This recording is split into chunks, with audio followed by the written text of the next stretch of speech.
On va parler d'ondes telluriques, d'ondes électromagnétiques, toutes les choses qui sont négatives, des ondes négatives. On va parler peut-être aussi de la magie noire, parce qu'il y en a de plus en plus. De tous ces problèmes, de toutes les nuisances qui ne sont pas visibles et qui peuvent perturber notre vie. Tellurique vient du mot terre. Donc quand on dit terre, c'est sous terre. En fait, toutes ces ondes peuvent être aussi bien des sources. Une source, vous allez dire, une source, elle ne peut pas nuire. Si, elle peut nuire si on dort à l'aplomb d'une source. Parce qu'une source comme les croisements Hartmann, les croisements Curie qu'on peut avoir et qu'on a partout dans nos habitats et autres, c'est important de savoir où ils sont. Parce que si on dort à l'aplomb d'une onde tellurique, ça nous dévitalise, ça nous prend nos énergies, et à la longue, ça peut nous mener à des maladies et jusqu'à des cancers. Voilà, c'est un mot que j'aime pas employer, mais c'est réel. Ça, il faut le savoir. Il y a des gens, on dit c'est des maisons à cancer et autres, eh bien il y a des origines. Donc il y a les ondes électromagnétiques aussi, etc. Mais ces ondes, on peut habiter au 15e étage, au 50e étage, les ondes sont toujours aussi puissantes. Alors ce qui compte beaucoup, comme je disais, c'est de ne pas dormir dessus. Pourquoi? Parce que quand on y est dans son lit, on n'y est pas pour 2 heures, on y est statiquement, on ne bouge pas, on est 7-8 heures au même endroit et on en prend plein. Donc là, ça nous pompe et il y a des gens qui se lèvent, ils sont encore fatigués, ils n'ont pas eu un sommeil réparateur. Ils ont été pompés. Il y a des gens que j'ai soignés de leur sommeil, rien que par le fait de l'avoir fait bouger leur lit. Donc là, pareil, au pendule, je retrouve, si les gens dorment sur des croisements Hartmann, des croisements Curie, s'ils dorment sur du radon, sur le gaz radon, sont dégagés dans des zones où il y a beaucoup de granit. Hein, qui dégagent des rades. Donc en fait, le tout, c'est de savoir sur quoi on dort, si c'est sur un bon endroit, etc. J'en passe. Donc il suffit quelquefois de peu de choses pour se retrouver mieux. Et c'est ce que je vois quand je fais un bilan général. Je ne regarde un peu donc l'ensemble des problèmes que peut subir une personne ou un animal, parce que les animaux sont aussi très réceptifs de ces ondes négatives. Voilà, et ça se soigne. Je crois qu'on a perdu beaucoup de sens pratique, logique. Il faut reprendre un peu le bon sens des terriens, des paysans. Avant, on n'implantait pas une ferme n'importe où, on l'implantait où il y avait de l'eau, où il y avait une source, mais on n'allait pas dormir dessus. On mettait la maison à côté de la source pour alimenter le bétail, la famille. Et pareil, une étable pour loger ces animaux, on ne la mettait pas n'importe où. Ils avaient des petits trucs. Même s'ils n'étaient pas sourciers, ils avaient un truc bien simple pour savoir où implanter les tables. Comment ils faisaient? Tout simplement, ils regardaient la nature autour d'elles, s'il n'y avait pas des arbres tordus par les mauvaises ondes telluriques. Si les animaux, ils allaient toujours dormir et se loger à tel endroit, c'est que l'endroit il est bon, et ils allaient mettre les tables à cet endroit-là. Maintenant, on fait n'importe quoi.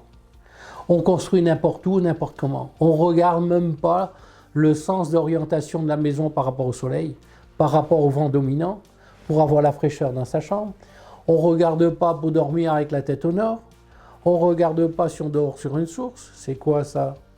C'est tout ça déjà au départ. Il faut pas être scientifique pour ça. Et c'est déjà le point de départ.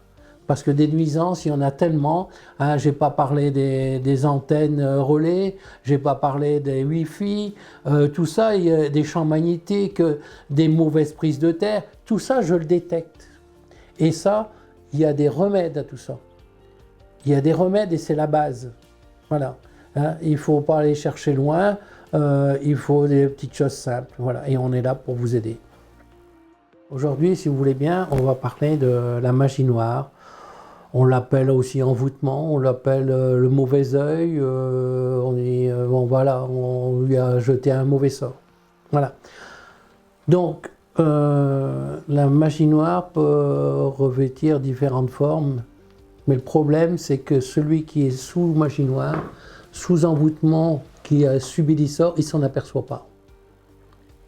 C'est fait pour, c'est comme ça. Il faut savoir que les gens ont des soucis Ça dure depuis X années ou bien c'est récent. Vous avez des gens, ils n'arrivent pas à avoir d'enfants, ou ils n'ont jamais de chance, ou bien ça ne guérit pas, ou bien ils ne trouvent pas de boulot, ou bien là, tout d'un coup les relations ne vont plus et on ne sait même pas pourquoi. En fait, la magie noire provoque des blocages. La magie noire, c'est une emprise sur la personne. J'aime bien quelquefois prendre un exemple que tout le monde va comprendre. Dans les sectes, comment que ça marche? Comment se fait-il que le gourou, il arrive à obtenir tout ce qu'il veut de ses sbires? Eh bien, la magie noire est employée, entre autres, pour obtenir ça, d'avoir une emprise sur les personnes. D'ailleurs, les gens qui s'en sortent, ils disent comment on a pu être sous l'emprise de cette personne? Eh bien oui, ils étaient sous magie noire. Il faut savoir que donc, il n'y a pas que la malchance, non.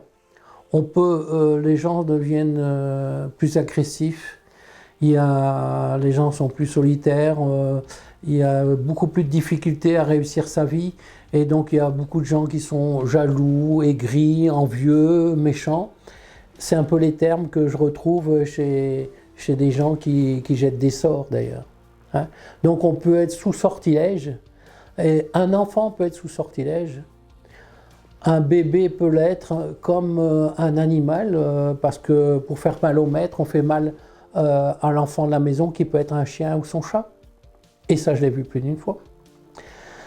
Il faut savoir qu'il y a des gens qui savent faire du bien et il y a des gens qui savent faire du mal. Ça a toujours existé et ça existera toujours. Dans les villages, il y a toujours un rebouteux, un guérisseur qui savait faire du bien, ou un prêtre qui bénissait, qui savait dégager ce qui était mauvais. Et il y a toujours des gens qui savaient faire du mal, on les appelle le sorcier, la sorcière du coin. Et dans les campagnes, c'était connu. Maintenant, c'est plus sournois et il y en a de plus en plus. Voilà. C'est déjà de s'en rendre compte qu'il y a des choses qui ne vont pas et c'est pas normal. Voilà. Il faut savoir que si on n'enlève pas cette magie noire, on l'a à vie. À vie. Et ça peut même venir de gens qui sont décédés. Donc moi, au pendule, je trouve dans le travail que j'ai fait auparavant de recherche, j'ai aussi vu donc si la personne elle est sous magie noire, sous envoûtement. Et il y en a beaucoup plus que vous pouvez croire. Beaucoup, beaucoup. Hein. Donc maintenant, j'ai la chance de pouvoir proposer un désenvoûtement. Il y a une époque où j'aurais dit, bon bah, allez voir tel prêtre, exorciseur ou autre. Il y en a très peu et même certains n'y croient pas trop. Hein. Alors que l'exorciste du Vatican a écrit des livres. Et il dit que pour ceux qui n'y croient pas, il a dit ceux qui ne croient pas en diable, ils ne croient pas en Dieu. Et bien c'est comme ça. Il y a des gens qui font du bien, il y a des gens qui font du mal. Alors maintenant, faut savoir que vous n'avez pas à culpabiliser si vous êtes sous envoûtement, parce que la magie noire n'arrive que à des gens qui sont gentils, bons, etc. Les méchants, bah non, ils sont déjà dans le mal et dans le mauvais, donc ils sont déjà du mauvais côté, donc on les laisse courir. Maintenant, moi, je suis là pour m'occuper des gens qui veulent s'en sortir, pour les aider. Et je pourrais donc faire un désenvoûtement, leur proposer un désenvoûtement. Et je pourrais même leur dire de qui ça vient. À la suite de ça, de cette séance spéciale, il n'en faut qu'une des séances. En une séance, vous enlevez cette magie noire, ce mauvais œil, comme on dit, ou du satanisme et autres, qu'importe. Hein, si c'est quelle que soit l'origine, je pourrais vous enlever ça et dire de qui ça vient.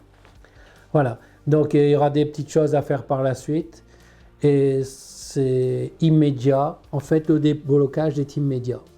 Hein. C'est pas comme vous diriez des soins par les plantes et autres où ils font un certain temps. Là, c'est pas ça qui va vous guérir le lendemain, mais il n'y aura plus les blocages qui font que vous n'avancez plus dans la vie et que les soins ne marchent pas, que ça ne marche plus dans le couple, etc., etc. Alors, je dois quand même dire que pour ce qui concerne donc les désenvoûtements, il faut être très optimiste. C'est ce que je dis à chaque fois qu'il y a un désenvoûtement ou qu'on a découvert un envoûtement. Moi, je vais pas dire content, mais très optimiste parce que, en fait, la personne jusqu'alors, elle a subi des problèmes et elle s'en sort pas. Et dès qu'on a découvert qu'il y a un envoûtement, eh ben, c'est tout le contraire. Maintenant, on connaît l'origine du problème, on va l'enlever. Il n'y aura plus les blocages. La personne, elle pourra s'en sortir. Elle pourra avancer dans la vie. Il n'y aura plus une emprise sur elle. Et elle pourra évoluer et redevenir ce qu'elle aurait toujours dû être, c'est-à-dire libre. Voilà. En tant que chrétien, en tant que praticien, vous pouvez compter sur moi. C'est pas de la magie, c'est un désenvoûtement chrétien qui est fait dans les règles de l'art et ça marche. Merci à tous et puis à bientôt.